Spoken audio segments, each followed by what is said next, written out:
شهر رمضان الذي أنزل فيه القرآن۔ رمضان کا مہینہ وہ ہے جس میں قرآن اترا۔ نحمده ونصلي ونسلم على رسوله الكريم اما بعد فاعوذ بالله من الشيطان الرجيم بسم الله الرحمن الرحيم وما من دابة في الأرض إلا على الله رزقها صدق الله العظيم وبلغنا رسوله النبي الكريم الأمين الرؤوف الرحيم قال الله تبارك وتعالى في شان حبيبه إن الله وملائكته يصلون على النبي يا أيها الذين آمنوا صلوا عليه وسلموا تسليما اللهم صل على سيدنا ومولانا محمد معدن الجود والكرم منبع العلم والحلم والحكم وعلى آله وصحبه وبارك وسلم صلاة وسلاما عليك يا سيدي يا سيدي يا رسول الله۔ معزز ناظرین، السلام علیکم ورحمۃ اللہ وبرکاتہ۔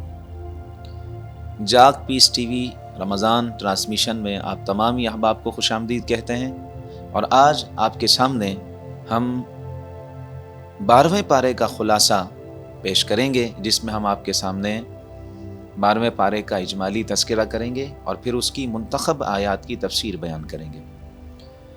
12ویں پارے میں کل 16 رکوع ہیں، اور سورہ ہود کو اس کے ابتدا میں اللہ تبارک و تعالی نے بیان فرمایا، اور آخر میں سورہ یوسف کا تذکرہ، یوں سمجھ لیں کہ 2 صورتیں 12ویں پارے میں بیان کی گئی ہیں۔ اب ہم آپ کے سامنے اس کا اجمالی تذکرہ کرتے ہیں کہ 12ویں پارے میں کن کن چیزوں کو اللہ تبارک و تعالی نے ہمارے لیے بیان فرمایا ہے۔ جہاں سے 12ویں پارے کی ابتدا ہوتی ہے، وہاں سے ہم دیکھتے ہیں کہ اللہ تبارک و تعالی نے یہ حکم ارشاد فرمایا کہ زمین پر چلنے والے ہر جاندار کا رزق اللہ کے ذمہ کرم پر ہے، یعنی زمین پر چلنے والے جتنے بھی جاندار ہیں، وہ چوپائے ہوں، وہ انسان ہو، وہ کوئی بھی مخلوق ہو، اس کا رزق اللہ تبارک و تعالیٰ کے ذمہ کرم پر ہے۔ پھر اس کے بعد اللہ تبارک و تعالیٰ نے تخلیق کائنات کے مقصد کو بیان فرمایا، اور پھر اللہ تبارک و تعالیٰ نے اس کے بعد انسان کی کیفیات کو بیان فرمایا۔ انسان کی کیفیات کیا ہے؟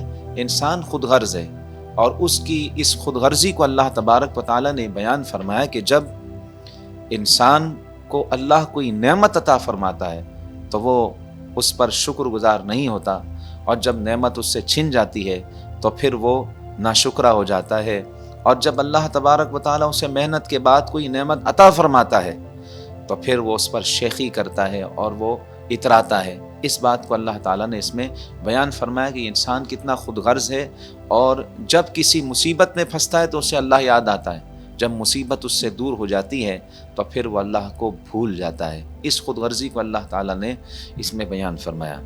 پھر اس کے بعد حضور نبی کریم صلی اللہ تعالیٰ علیہ وآلہ وسلم کو تسلی دی گئی کہ کفار جو نبی کریم صلی اللہ تعالیٰ علیہ وآلہ وسلم کا انکار کر رہے تھے، آپ کو تسلی دی گئی کہ آپ ان کے انکار پر دل تنگ نہ کریں، بلکہ آپ کا تصور اللہ تبارک و تعالیٰ کی ذات پر ہو، آپ خالصتاً للہیت کے لیے اپنا پیغام جاری رکھیں۔ کفار نبی کریم صلی اللہ تعالیٰ علیہ وآلہ وسلم کے احکامات کو جھٹلاتے تھے، حضور علیہ الصلاۃ والسلام کو تکالیف پہنچاتے تھے، ایسے جملے استعمال کرتے جو شان مصطفیٰ نہیں تھے، تو ان باتوں پر نبی کریم صلی اللہ تعالیٰ علیہ وسلم دل تنگ ہو جاتا، پریشان ہو جاتے، تو اس پر اللہ تبارک تعالیٰ نے فرمایا کہ پیارے حبیب آپ دل تنگ نہ ہو، تسلی دینے کے لیے اللہ تعالیٰ نے ارشاد فرمایا۔ اس کے بعد اللہ تعالیٰ نے دنیا اور آخرت کا ذکر فرمایا، قرآن کی حقانیت کو اللہ تعالیٰ نے اس میں بیان فرمایا، اور اس کے ساتھ ساتھ اہل ایمان کی شان کو بیان فرمایا، اور اللہ تبارک و تعالیٰ نے کفار کی مذمت کو بیان فرمایا۔ پھر اللہ تعالیٰ نے اہل ایمان اور کفار کے عمل کو ایک مثال کے ساتھ بیان فرمایا کہ ان کی مثال کیا ہے اور اہل ایمان کی مثال کیا ہے۔ اس مثال کا ذکر انشاءاللہ تعالی ہم اپنی تفسیر میں کریں گے۔ پھر اس کے بعد اللہ تعالیٰ نے اپنے انبیاء کا ذکر کیا، جن میں حضرت نوح علیہ السلام، حضرت ہود علیہ السلام، حضرت صالح علیہ السلام، حضرت لوط علیہ السلام، حضرت شعیب علیہ السلام کی اقوام، ان کی امتوں، ان کی قوموں کا ذکر ہے، اور ان کی قوموں کی بدعمالیوں کو اللہ تعالیٰ نے بیان فرمایا، اور ساتھ میں ان کے اوپر جو عذابات اللہ تعالیٰ کے آئے ان کا بھی اللہ تعالیٰ نے تذکرہ فرمایا یہاں پر۔ پھر اس کے بعد اللہ تعالیٰ نے حضرت موسیٰ علیہ السلام کا ذکر کیا، ان کی شان کو بیان فرمایا، ان کے معجزات کا ذکر کیا، ان کے معجزات کو اللہ تعالیٰ نے بیان فرمایا، اور پھر اس کے بعد اللہ تعالیٰ نے لوگوں کی قسموں کو بیان فرمایا کہ لوگوں کی دو قسمیں ہیں، ایک نیک لوگ ہیں اور دوسرے بد لوگ ہیں۔ نیک لوگوں کا ٹھکانہ جنت ہے اور بدوں کا ٹھکانہ جہنم ہے، اس بات کو بیان فرمایا۔ اس کے ساتھ ہی قرآن مجید فرقان حمید میں اختلاف کرنے کے حوالے سے جب کفار قرآن کے حوالے سے اختلاف کرتے، رسول اللہ صلی اللہ علیہ وسلم کے دل کو ٹھیس پہنچتی، اللہ تبارک و تعالیٰ نے اپنے حبیب صلی اللہ علیہ وسلم کو دوبارہ تسلی عطا فرمائی۔ اور اس کے ساتھ ہی سورہ ہود کا اختتام اس بات پر ہے کہ آسمانوں اور زمینوں کے سب غیب اللہ کے ساتھ مختص ہیں، یعنی آسمانوں کے اور زمینوں کے سارے غیوب اللہ تعالیٰ ہی جانتا ہے۔ اس کے بعد ہے سورہ یوسف۔ ترتیب مصحف کے اعتبار سے، قرآن مجید کی ترتیب کے اعتبار سے یہ قرآن مجید کی 12ویں سورت ہے، اور نزول کے اعتبار سے یہ 53 ہے اس کا نمبر، اور اس سورت کے اندر 111 آیات ہیں اور 12 رکوع ہیں۔ نام سے جیسا ظاہر ہے یوسف، حضرت سیدنا یوسف علیہ السلام کا اس میں تذکرہ ہے، آپ کے قصے کو، آپ کے واقعے کو اس میں بیان کیا گیا ہے، اور جسے قرآن مجید نے احسن القصص یعنی حسین ترین قصہ کے نام سے موسوم کیا ہے، اس واقعے کا اس میں تذکرہ، اسی لیے اس کو سورہ یوسف کہتے ہیں۔ اس سورت کی ابتدا میں نبی کریم صلی اللہ تعالی علیہ وآلہ وسلم کو تسلی دی گئی، علم تعبیر الرؤیا کے حوالے سے اس میں بیان کیا گیا۔ اس سورت کے اندر وفا کا تذکرہ ہے، اس سورت کے اندر امانت کا ذکر ہے، اس سورت میں عفت پاک دامنی کو بیان کیا گیا، اس سورت میں صدق کو بیان کیا گیا، اس سورت میں صبر اور توبہ کو بیان کیا گیا کہ یہ وہ خاصیات ہیں، یہ وہ صفات ہیں کہ جن سے بندہ اللہ کے قریب ہو جاتا ہے اور معزز اور مقرب اور مقبول ترین بندہ بن جاتا ہے۔ اس کے بعد اللہ تبارک و تعالیٰ نے یہاں پر ایک بات کو بیان فرمایا کہ انسان حالت قید میں ہو یا آزادی میں ہو، اسے تبلیغ دین کے عمل کو روکنا نہیں چاہیے بلکہ اس عمل کو جاری رکھنا چاہیے۔ اسی لیے حضرت یوسف علیہ السلام جس وقت آپ قید میں نہیں تھے تب بھی آپ دین کی تبلیغ پھیلا رہے تھے، لوگوں کو اللہ کی طرف بلا رہے تھے، اور جس وقت آپ قید خانے میں تشریف لے گئے تو اس وقت بھی آپ نے اس تبلیغ کے عمل کو جاری رکھا۔ تو ایک مبلغ کی یہ خاصیت ہونی چاہیے کہ وہ ہر حال میں تبلیغ دین کے فریضے کو سر انجام دیتا رہے، کیونکہ اللہ تبارک و تعالی خاص لوگوں کو مبلغ بناتا ہے، جنہیں وہ منتخب فرماتا ہے، جنہیں وہ چنتا ہے۔ تو مبلغ کی یہ خاصیت ہو کہ ہر حال میں وہ پیغام اسلام، تبلیغ دین ہر حال میں کرتا رہے اور پہنچاتا رہے۔ اس کے بعد اللہ تبارک و تعالی نے گزشتہ امتوں کے حوالے سے تذکرہ کیا، ان امتوں کی تاریخ کو بیان فرمایا، ان کے قوانین کو بیان فرمایا، ان کے نظام حکومت کو بیان فرمایا، ان کے نظام تجارت کو بیان فرمایا، اور سزا اور جزا کے طریقوں کو ذکر فرمایا۔ اور اس بات کو، اس پورے واقعے میں حضرت یوسف علیہ السلام کے پورے قصے کے اندر ایک بات ہمیں معلوم ہوئی کہ کیسے اللہ تبارک و تعالیٰ دنوں کو انسانوں پر پلٹتا ہے، کہ ایک وہ دن کہ حضرت یوسف علیہ السلام کو ان کے بھائی کنویں میں ڈال رہے ہیں، اور ایک وہ دن کہ سارے کے سارے حضرت یوسف علیہ السلام کے سامنے سجدہ ریز ہیں۔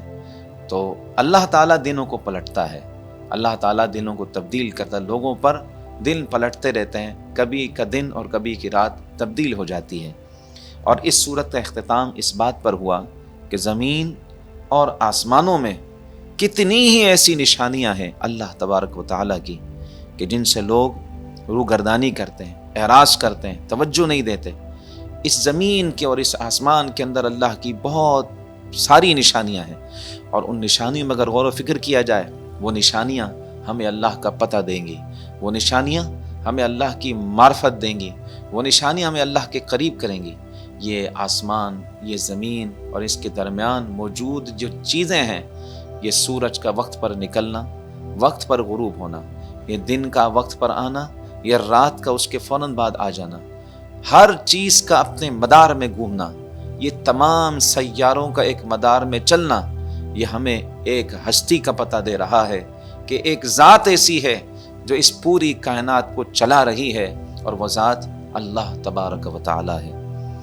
اور پھر اللہ سبحانہ و تعالیٰ نے قصے بیان کرنے کا مقصد بیان فرمایا کہ یہ پوری جو ہم نے آپ کے سامنے واقعہ یوسف علیہ السلام کا بیان کیا ہے، اس کو بیان کرنے کا مقصد یہ ہے کہ اس میں اہل عقل کے لیے، عقل والوں کے لیے نشانیاں ہی نشانیاں ہیں۔ یہ میں نے آپ کے سامنے 12ویں پارے کا خلاصہ مختصراً ذکر کیا، اور سورہ یوسف کے حوالے سے میں نے آپ کے سامنے اس میں چند باتیں آپ کے سامنے اضافی، یعنی جو 13ویں پارے میں بھی ان کا ذکر ہے، تاکہ ایک ترتیب آپس میں جڑ جائے۔ بقیہ تفصیل انشاءاللہ تعالی جب ہم 13ویں پارے کی تفسیر بیان کریں گے، اس کا خلاصہ بیان کریں گے، اس میں آپ کے سامنے ذکر کریں گے۔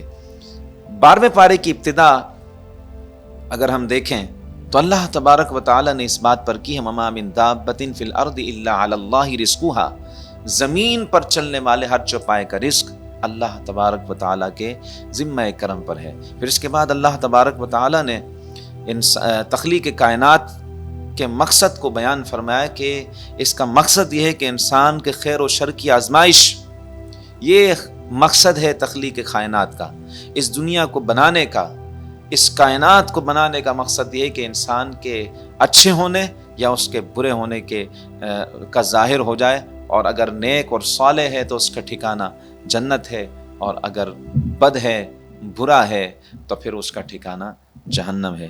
اس کے بعد اللہ سبحانہ و تعالی نے اس کی سورہ ہود کی آیت نمبر 15 میں ارشاد فرمایا، من کان یرید الحیات الدنیا وزینتہا نوفی الیہم۔ اللہ تعالی ارشاد فرماتا ہے دنیا اور اس کی زینت کے طلبگار جو ہیں، جو دنیا اور اس کی زینت کو چاہتے ہیں، تو اللہ تعالیٰ فرماتا ہے ہم اسے دنیا میں عطا فرما دیتے ہیں، اسے ملتا ہے۔ نوفی الیہم اعمالہم اولئک الذین لیس لہم فی الآخرہ، آخرت میں ان کے لیے کچھ نہیں ہے جو دنیا طلبی کے لیے کام کرتے ہیں۔ معزز ناظرین، اس بات کو ذرا سمجھیے گا کہ ہمارے بہت سارے نیک اعمال ایسے جو ہم چاہتے ہیں اس لیے کیے جائیں کہ لوگ ہماری واہوائیں کریں، لوگ ہماری تعریف کریں، لوگوں کی زبان سے ہم چند جملے سننے کے لیے ایک بہت بڑی محنت کرتے ہیں، ہمارے دل میں یہ نیت ہوتی ہے، تو وہ عمل اللہ کی بارگاہ میں قبول نہیں ہے۔ تو جو دنیا طلبی کرے، اس سے ایک معنی یہ بھی ہے کہ جو دنیا کے عہدے، دنیا کے تمام معاملات میں غور و فکر کرنے کے بجائے اس کو طلب کرے، جاہ و منصب کو طلب کرے، جائیداد کو طلب کرے، دنیا کے اندر لگا رہے اور اللہ کو بھول جائے۔ صوفیہ اکرام سے پوچھا گیا کہ دنیا کسے کہتے ہیں، تو آپ نے جواب دیا کہ دنیا وہ ہے جو تمہیں اللہ کی یاد کو بھلا دے، جو بھی چیز ہمیں اللہ کی یاد کو، اللہ کے ذکر کو بھلا دے، وہ دنیا ہے۔ دنیا میں رہ کر رزق حلال کمانا، دنیا میں رہ کر رزق حلال کمانا، دنیا میں رہ کر اچھے کام کرنا، دنیا میں رہ کر لوگوں کی بھلائی کے کاموں میں بڑھ چڑھ کر حصہ لینا، یہ دنیا نہیں ہے، یہ آخرت ہے۔ اس دنیا سے ہی ہم نے آخرت کو کمانا ہے۔ تو فرمایا کہ اس دنیا میں رہنے والے جو اس کی زینت کے طلبگار ہیں، ان کے اعمال کا اجر ان کو دنیا میں ہی مل جائے گا، اور آخرت میں ان کا کوئی حصہ نہیں۔ اجر آخرت کے اعتبار سے ان کے اعمال بالکل باطل ہیں۔ اس بات کو ذرا توجہ سے آپ سنیں کہ ہمارا پروردگار ہم سے کیا فرما رہا ہے۔ اس کے بعد اللہ سبحانہ و تعالیٰ نے وہ مثال بیان فرمائی جس کا ہم نے اجمالی تذکرہ کیا تھا آپ کے سامنے۔ اللہ تعالیٰ نے ارشاد فرمایا مثل الفریقین کالاعمی والاصم والبصیر والسمیع۔ اللہ سبحانہ و تعالیٰ نے ارشاد فرمایا دو گروہوں کے بارے میں، ایک وہ ہے جو اندھا ہے اور ایک وہ گروہ ہے جو دیکھنے والا ہے، ایک وہ ہے کہ جو بہرا ہے اور ایک وہ گروہ ہے جو سننے والا ہے۔ تو لازم سی بات ہے، اندھا اور دیکھنے والا برابر نہیں ہو سکتے، اور بہرا اور سننے والا برابر نہیں ہو سکتے۔ اندھے سے مراد کافر ہیں اور دیکھنے والے سے مراد مومن ہیں، اسی طرح بہرے سے مراد کافر ہیں جن کے سامنے حق بات بیان کی جائے وہ اسے سنتے نہیں ہیں، جن کے سامنے حق ظاہر ہے وہ اسے دیکھتے نہیں ہیں، تو اس سے مراد کافر ہیں، اور سننے والوں سے مراد اہل ایمان ہے۔ اللہ تعالیٰ نے ان کی شان کو بیان فرمایا جو ایمان لائے اور جنہوں نے نیک کام کیے وہ اپنے رب کے حضور عاجزی کی، جنہوں نے اپنے رب کے حضور عاجزی کی تو فرمایا تو یہ لوگ ہمیشہ جنت میں رہیں گے۔ جن کی یہ مثال بیان فرمائی اللہ تبارک و تعالی نے۔ اس کے بعد حضرت نوح علیہ السلام کی قوم کے حوالے سے اللہ تبارک و تعالی نے بیان فرمایا۔ اس کی سورہ ہود کی آیت نمبر 25 سے لے کر آیت نمبر 32 تک حضرت نوح علیہ السلام اور آپ کی قوم کا تذکرہ، اور تقریباً آگے آیات میں آپ کی قوم کے حوالے سے تذکرہ ہے۔ حضرت نوح علیہ السلام اللہ کے وہ نبی ہیں جو طویل العمر تک زندہ رہے۔ تقریباً مفسرین کرام نے آپ کی عمر لکھی ہے 1050 سال، اور جس میں آپ 40 سال کے بعد ساری زندگی آپ جو ہے دین کی تبلیغ کرتے رہے۔ لوگوں نے آپ کو جھٹلایا، آپ کو برا بلا کہا، یہاں تک کہ آپ کی قوم کے سرداروں نے کہا کہ آپ تو ہم جیسے بشر ہیں، آپ تو ہمارے جیسے ہیں، آپ کے اندر کیا خاصیت آ گئی کہ آپ نبی بن گئے؟ آپ کے ماننے والے، آپ کے پیروکار وہ پسماندہ اور کم عقل لوگ ہیں، اور ہماری رائے یہ ہے کہ آپ کو ہم پر کائے کی فضیلت؟ ہمارے خیال میں معاذ اللہ آپ جھوٹے ہیں۔ وہ یہ کہا کرتے تھے اللہ کے نبی کو۔ حضرت نوح علیہ السلام نے جواب دیا، میں اپنے رب کی جانب سے واضح دلیل رکھتا ہوں، اور اس نے مجھے رحمت سے نوازا، لیکن تم میرے مقام کو نہیں سمجھ سکتے، اور تم سمجھنے کی صلاحیت بھی نہیں رکھتے۔ میں تم سے دعوت حق کے صلے میں کسی اجر کا طلبگار نہیں، اور نہ ہی میں اہل ایمان کو اپنے پاس سے دھتکارنے والا ہوں، نہ میں ان کو اپنے پاس سے دور کرنے والا ہوں۔ اور میں نے یہ بھی دعویٰ نہیں کیا کہ میرے پاس اللہ کے خزانے ہیں، اور نہ ہی میں از خود غیب جانتا ہوں، نہ ہی میں یہ کہتا ہوں کہ میں فرشتہ ہوں، نہ ہی میں یہ کہتا ہوں جن لوگوں کو اپنی نظروں میں حقیر جانتے ہو انہیں اللہ نے خیر سے نوازے گا۔ تو جو باتیں میں نے کہی نہیں ہیں ان کا الزام مجھے کیوں دیتے ہو کہ تم یہ کہتے ہو کہ یہ آپ جھوٹے ہیں؟ تو حضرت نوح علیہ السلام کی قوم نے بہت ستایا آپ کو۔ حضرت نوح علیہ السلام کی قوم نہایت شر انگیز قوم تھی اور بہت تانا دینے والی قوم تھی۔ پھر اللہ کا عذاب آیا۔ جب بھی کوئی شخص کسی نبی کی شان میں گستاخی کرتا ہے، اقوام نے جب اللہ کے بھیجے ہوئے پیغمبروں کی شان میں نازیبا کلمات کہے تو پھر اللہ کے عذابات کا سامنا کرنا پڑا، اور پھر اس قوم پر اللہ کا عذاب کیسے آیا؟ سب کے سب طوفان کی نظر ہو گئے۔ حضرت نوح علیہ السلام کا بیٹا کنعان، اس کو کہا حضرت نوح علیہ السلام نے کہ آ جاؤ کشتی میں سوار ہو جاؤ، لیکن اس نے کہا کہ میں پہاڑ کی چوٹی پر چڑھ جاؤں گا اور میں اللہ کے عذاب سے بچ جاؤں گا۔ لیکن جب اللہ کا عذاب آیا تو پھر وہ بھی اس کی نظر ہو گیا اور اسے بھی نہ چھوڑا اس پانی نے۔ حضرت نوح علیہ السلام نے اللہ تبارک و تعالیٰ کی بارگاہ میں عرض کی، پروردگار میرا بیٹا میرے اہل سے ہے، میرا بیٹا بھی ڈوب گیا۔ تو اللہ تبارک و تعالیٰ نے فرمایا، اے نوح وہ آپ کے اہل میں سے نہیں ہے، اس کے اعمال ٹھیک نہیں ہیں، اور جس بات کی حقیقت آپ کو معلوم نہ ہو اس کے بارے میں ہم سے سوال نہ کریں۔ حضرت نوح علیہ السلام نے اللہ کی بارگاہ میں دعا کی اور اپنی اس اجتہادی خطا پر مغفرت اور رحم کی دعا کی۔ تو جب طوفان تھم گیا تو تھم جانے کے بعد حضرت نوح علیہ السلام نے سلامتی کی دعا کی۔ اس کے بعد اس کی آیت نمبر سورہ ہود کی آیت نمبر 50 میں قوم عاد کا ذکر ہے، اور یہی حضرت ہود علیہ السلام کی قوم ہے۔ آپ نے بھی اپنی قوم کو دعوت دین دی اور ان سے کہا کہ میں اس دین کی دعوت کے بدلے میں تم سے کسی اجر کا سوال نہیں کرتا، میرا اجر تو میرے رب کے ذمہ کرم پر ہے، وہ میرا رب مجھے عطا فرمائے۔ تم اپنے رب سے بخشش مانگو، اس کی بارگاہ میں رجوع کرو، اس کی بارگاہ میں توبہ کرو، تو اللہ تم پر موسلا دھار بارش برسائے گا، تمہاری قوت میں اضافہ کر دے گا۔ قوم عاد نے دعوت حق کو رد کیا، ایمان نہ لائے، بلکہ حضرت ہود علیہ السلام پر طنز کرنے لگے کہ ہمارے بعض معبودوں نے تم کو مجنون بنا دیا ہے۔ ہود علیہ السلام نے کہا کہ میں اللہ کو گواہ بناتا ہوں اور تم بھی گواہ رہنا، میں تمہارے شرک سے بری ہوں۔ اس کے بعد جب قوم عاد نے اللہ تبارک و تعالیٰ کی نشانیوں کو جھٹلایا اور پھر دنیا آخرت میں یہ لعنت کے مستحق ہوئے، لعنت کے حقدار ہوئے، اور اللہ تبارک و تعالیٰ نے ان کے اوپر عذاب نازل فرمایا۔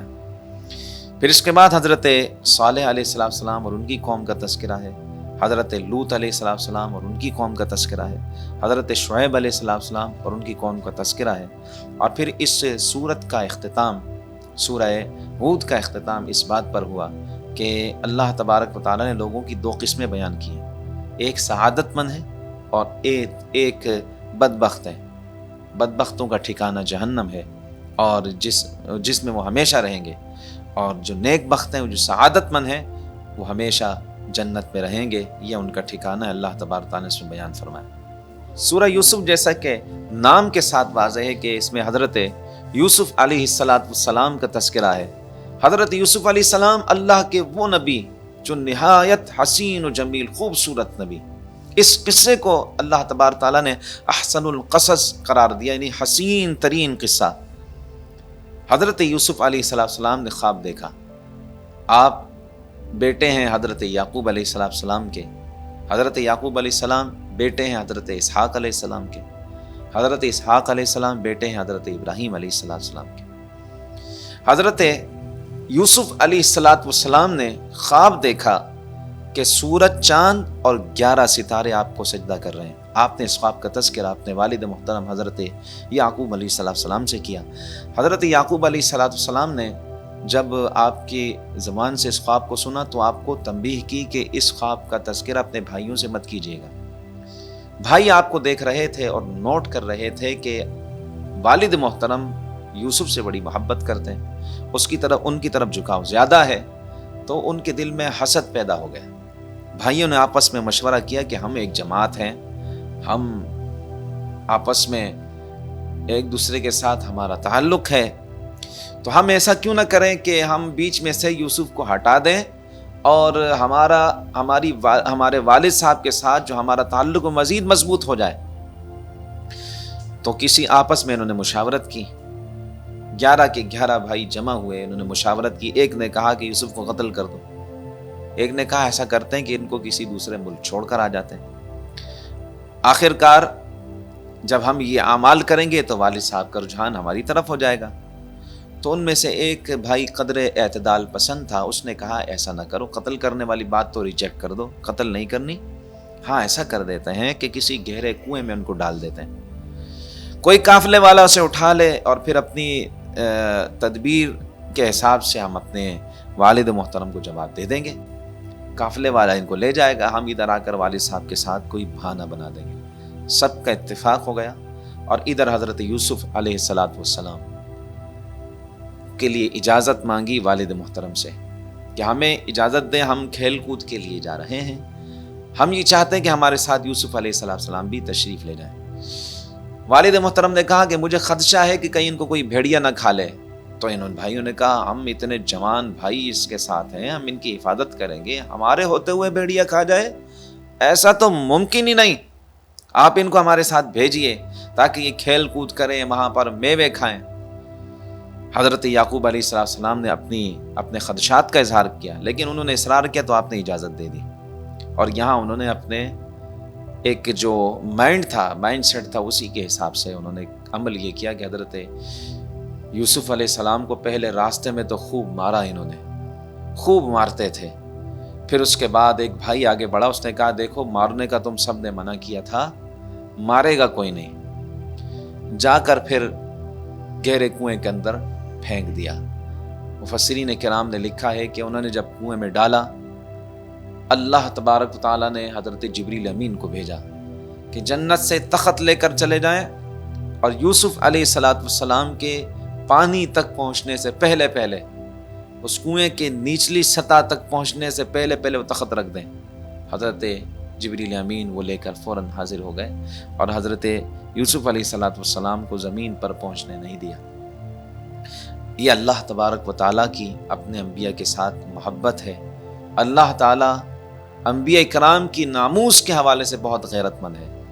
اس دنیا کے اندر جو بھی انبیاء کرام علیہ السلام کی ناموس پر حملہ کرے گا، اگر کوئی مسلمان اٹھ کر جواب نہ بھی دے، اللہ تعالیٰ اس معاملے میں بڑا غیرت مند ہے، وہ اسے ایسا جواب عطا فرمائے گا کہ وہ ہمیشہ کے لیے نیست و نابود ہو جائے گا۔ حضرت یوسف علیہ السلام کنویں کے اندر تشریف لے گئے، قافلے والے انہوں نے پانی نکالنے کے لیے ڈھول ڈالا تو آپ اسے پکڑ کر باہر تشریف لے آئے۔ قافلے والوں نے آپ کو ایک بازار میں بھیج دیا۔ جب آپ بازار میں گئے، آپ نہایت حسین و جمیل تھے، آپ کی بولیاں لگنے لگی، تو عزیز مصر جو مصر کا بادشاہ تھا اس نے آپ کو خرید لیا۔ وہ لا ولد تھا، اس کے ہاں اولاد نہیں تھی۔ اس نے اپنی بیوی جن کا نام تھا زلیخا، اس نے کہا کہ ہم انہیں اپنا بیٹا بنا دیتے ہیں۔ حضرت یوسف علیہ السلام چھوٹی عمر میں تھے۔ چند سال کے بعد حضرت یوسف علیہ السلام بڑی عمر میں پہنچ گئے۔ جب آپ بڑی عمر کو پہنچے تو ایک دن کمرے میں کوئی نہیں تھا، اکیلا پا کر زلیخا جس خاتون کا نام تھا انہوں نے دروازہ بند کیا اور آپ کی طرف گناہ کے ارادہ کر کے آپ کو اپنی طرف مائل کرنا چاہا۔ آپ نے کہا نہیں، جس نے میری پرورش کی ہو، جس نے میری تربیت کی ہو، میں کبھی بھی اس کے ساتھ یہ خیانت نہیں کر سکتا۔ اور یہ بات کہہ کر آپ دروازے کی طرف بھاگے تو جیسے ہی دروازہ کھلا اس نے آپ کی پشت سے قمیص کو پکڑا جو پھٹ چکی تھی، اور دروازہ جیسے ہی کھلتا ہے سامنے عزیز مصر کھڑا تھا۔ عورت نے فوراً چال بدلی اور کہا کہ اس شخص کا کیا حال ہونا چاہیے جو تمہاری بیوی پر غلط نگاہ ڈالتا ہے، اس کا کیا انجام ہونا چاہیے جس نے تمہارے ساتھ خیانت کی ہے۔ تم نے انعام کیا، تم نے پرورش کی، تم نے تربیت کی، تم نے اپنے گھر میں رکھا، اور اس کا کیا انجام ہونا چاہیے جس نے تمہارے ساتھ خیانت کی۔ اس نے کہا ایسی بات ہے؟ حضرت یوسف علیہ السلام فرمایا نہیں، ایسا نہیں ہے، میں نے ایسی کوئی خیانت نہیں کی، کوئی ایسا معاملہ نہیں ہوا۔ آپ نے اپنی صفائی میں دلائل دیے۔ تو اس عورت کی خاندان کے ایک شخص آیا، اس نے کہا کہ دیکھیں گے اگر قمیض سامنے سے پھٹی ہے تو یوسف علیہ السلام یہ قصوروار ہے، لیکن اگر قمیض پشت سے پھٹی ہے تو یہ خاتون قصوروار ہے۔ جب چیک کیا گیا تو قمیض پشت سے پھٹی تھی، اور اس پر عزیز مصر نے کہا کہ یہ تم عورتوں کی سازش ہے۔ بے شک عورتوں کی جو سازش ہے، جو عورتوں کا مکر ہے، وہ بہت بڑا ہے، بہت سنگین ہے۔ پھر حضرت یوسف علیہ السلام قید کر دیے گئے، اور اللہ تعالیٰ نے فرمایا کہ انہوں نے عورت نے ان سے گناہ کا قصد کیا، عورت نے ان سے گناہ کا قصد کیا اور انہوں نے اس سے بچنے کا قصد کیا۔ اس نے گناہ کا ارادہ کیا، انہوں نے بچنے کا ارادہ کیا۔ اگر وہ اپنے رب کی دلیل نہ دیکھتے تو معاذ اللہ گناہ میں مبتلا ہو جاتے۔ جب یہ چرچا ہوا کہ عزیز مصر کی بیوی نوجوان غلام پر فریفتہ ہو گئی ہے، ہر طرف عورتیں باتیں کرنے لگیں اور زلیخا کو تانا دینے لگیں، اسے تانے یہ دینے لگیں کہ تو عزیز مصر کی زوجہ ہے، تیری کہاں شان اور غلام کہاں، تو کس پر کیسے فریفتہ ہو گئی؟ تو اس نے جواب دیا، عزیز مصر کی زوجہ نے، عزیز مصر کی بیوی نے، لگتا ہے تم نے یوسف کو نہیں دیکھا، ایسا معلوم ہوتا ہے کہ یوسف کو آج تک تم لوگوں نے دیکھا نہیں، اگر تم دیکھتی تو یہ سوال نہ کرتے۔ انہوں نے کہا بالکل ہم نے نہیں دیکھا۔ تو زلیخا نے سب کے لیے ایک محفل کا اہتمام کیا جس میں پرتکلف محفل تھی، کھانے پینے اس میں موجود تھے، اور اس نے حضرت یوسف علیہ السلام کو عرض کی کہ آپ یہاں سے ایک مرتبہ ان کے سامنے آ جائیں، تھوڑی دیر کے لیے صحیح لیکن آپ ان کے سامنے آئیں۔ ان عورتوں کے ہاتھ میں ایک ایک پھل اور ایک ایک چھری دی، اور اللہ تبارک و تعالیٰ فرماتا ہے جب حضرت یوسف علیہ السلام ان کے سامنے آئے، فَلَمَّا رَأَيْنَهُ أَكْبَرْنَهُ، جب انہوں نے حضرت یوسف علیہ السلام کو دیکھا تو ان کی تعریف کرنے لگے، وَقَطَّعْنَ أَيْدِيَهُنَّ، اور انہوں نے اپنے ہاتھ کاٹ دیے، وَقُلْنَا حَاشَا لِلَّهِ مَا هَذَا بَشَرٌ مَا هَذَا بَشَرٌ، اور وہ کہنے لگی یہ کوئی انسان، یہ انسان تو نہیں ہو سکتا، ان ھذا الا ملک کریم، یہ تو معزز فرشتہ ہے، یہ تو کوئی معزز فرشتہ لگتا ہے، اتنا نورانی چہرہ، اتنے حسین و جمیل۔ حضرت یوسف علیہ السلام نے اللہ تبارک تعالیٰ کی بارگاہ میں دعا کی کہ پروردگار، گناہ میں مبتلا ہونے سے قید کی مشقت کو برداشت کرنا میرے لیے زیادہ یہ آسان ہے کہ تو مجھے اس میں داخل کر دے، میرے لیے زیادہ بہتر ہے کہ میں قید میں چلا جاؤں، عورتوں کے کسی مکر کا شکار نہ ہو جاؤں۔ تو پھر آپ قید کر دیے گئے۔ جس وقت آپ قید خانے میں آئے تو وہاں دو لوگوں کے بارے میں بیان کیا جاتا ہے کہ دونوں آپ کو اللہ تعالیٰ نے تعبیر رؤیا یعنی خوابوں کی تعبیر کرنے کا علم عطا فرمایا تھا۔ تو دو شخص آپ کے ساتھ قید کے ساتھی تھے، آپ نے ان سے فرمایا کہ اللہ تعالیٰ نے اس طرح مجھے خواب کی تعبیر کرنے کا علم عطا فرمایا ہے۔ تو انہوں نے آپس میں مشاورت کی اور ایک نے اپنا خواب بیان کیا، دوسرے نے بھی اپنا خواب بیان کیا۔ ایک نے خواب یہ بیان کیا کہ میں خواب میں دیکھتا ہوں کہ انگور سے شراب کشید رہا ہوں، شاید کشید کر رہا ہوں، انگور سے شراب بنا رہا ہوں اور وہ میں پیالوں میں ڈال رہا ہوں۔ اور دوسرے نے خواب کے بارے میں ایسا خواب دیکھا کہ میرے سر پر روٹی ہے اور پرندے اسے کھا رہے ہیں۔ حضرت یوسف علیہ السلام نے دونوں کے خوابوں کو سنا اور ان کی تعبیر بالترتیب بیان فرما دی۔ آپ نے فرمایا کہ جو شراب کشید رہا ہے تو وہ عنقریب رہا ہوگا اور اسے بادشاہ کے دربار میں ساقی کی نوکری ملے گی، شراب پلانے والے کی، اور یہ شراب پلائے گا۔ اور جس کے سر پر روٹی رکھ کر پرندے جس سے کھا رہے ہیں، یہ اس کو سولی دی جائے گی اور یہ پھانسی دیا جائے گا اور گدھ یا پرندے اس کے سر سے نوچیں گے۔ ان دونوں نے آپس میں تالی ماری، ہنسی مذاق کیا، کہا لگایا کہ یہ آپ تعبیر رویا کا علم جانتے ہیں، ہم نے تو کوئی خواب دیکھا ہی نہیں اور آپ نے ہمارے خوابوں کی تعبیر بتا دی۔ حضرت یوسف علیہ السلام کے ساتھ مذاق کرنے لگے۔ معزز ناظرین، کسی بھی نبی کی شان میں کوئی ہلکا جملہ ایمان کو تباہ کر دیتا ہے۔ جب انہوں نے ہنسی مذاق کیا اور ٹھٹھا کیا تو حضرت یوسف علیہ السلام جلال میں آ گئے۔ فرمایا اگرچہ تم نے خواب نہ دیکھا ہو لیکن اب ہوگا وہی جو یوسف کی زبان سے نکلا ہے۔ اللہ کے نبی، اللہ کے انبیاء کرام کی جو عصمتیں ہیں، ان کی ناموس کے حوالے سے اللہ تعالیٰ بہت غیرت مند ہے۔ تو پھر ایسا ہی ہوا، اور اس کے بعد ایسا ہوا کہ جسے ساقی کی نوکری ملنی تھی وہ باہر نکل گیا، اور پھر بادشاہ نے خواب دیکھا اور اس کے ذہن سے بھول گیا وہ کہ حضرت یوسف علیہ السلام نے فرمایا تھا کہ جب باہر جاؤ تو میرا تذکرہ کرنا، وہ بھول گیا۔ بادشاہ نے خواب دیکھا اور خواب دیکھنے کے بعد بادشاہ نے اس خواب کا ذکر اپنے درباریوں سے کیا اور بادشاہ نے اس کی تعبیر معلوم کرنا چاہی لیکن کسی نے صحیح تعبیر نہ کی۔ اب اس ساقی کو، اس شراب پلانے والے کو یاد آیا کہ خوابوں کی تعبیر کرنے والا اتنا اچھا بندہ تو ہمارے قید خانے میں۔ اس نے آ کر حضرت یوسف علیہ السلام سے اس خواب کی تعبیر کی، معلوم کی۔ وہ خواب کیا تھا انشاءاللہ ہم 13ویں پارے کی ابتدا میں اس خواب کا ذکر کریں گے۔ پھر یوسف علیہ السلام کس طرح اس قید خانے سے باہر آئے اس کا ہم تذکرہ کریں گے۔ انہی کلمات پر ہم اپنی گفتگو کا اختتام کرتے ہیں۔ اللہ کریم ہمیں ہر قسم کی بری عادت سے محفوظ فرمائے، ہمارے ظاہر اور باطن کی اصلاح فرمائے، ہر قسم کی نفسانی خواہشات کی پیروی سے ہمیں محفوظ فرمائے اور ہمیں صراط مستقیم پر چلنے کی توفیق عطا فرمائے۔ قرآن مجید فرقان حمید کے نور سے ہمارے سینوں کو منور روشن فرمائے۔ السلام علیکم ورحمۃ اللہ وبرکاتہ۔ شهر رمضان الذي أنزل فيه القرآن، رمضان کا مہینہ وہ ہے جس میں قرآن اترا۔